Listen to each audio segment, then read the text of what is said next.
India సంపదలో అధిక భాగం గుప్పెడు గుజరాతీయుల చేతుల్లో ఉంది. డబ్బున్నోడికి కులం ఉండదు, డబ్బే వాడి కులం. ట్రంప్ దెబ్బకు ప్రపంచ రాజకీయ సమీకరణలు వేగంగా మారిపోతున్నాయి. మన దేశానికి చెందిన పారిశ్రామికవేత్త Harsh Goenka RPG group chairman ఎక్స్లో ఒక పోస్ట్ చేశారు. దాని అర్థం ఏంటో మీరే తెలుసుకోండి. As a patriot I'm utterly confused. Earlier I boycotted China. No noodles, no Chinese Ganesha. Then I stopped having Turkish baklava. Next, it was Maldives. I cancelled my holiday. Then I went to the temple erected for Trump and embraced everything American. But as a loyalist, I have recently stopped going to McDonald's and drinking Coke. I have moved to Russian vodka and preparing for making TikTok reels.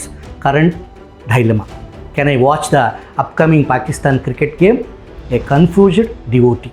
Modi భక్తులు అతి చేయకుండా తగ్గించుకొని వాస్తవంలో బ్రతికితే దేశానికి మంచి చేసిన వారు అవుతారు.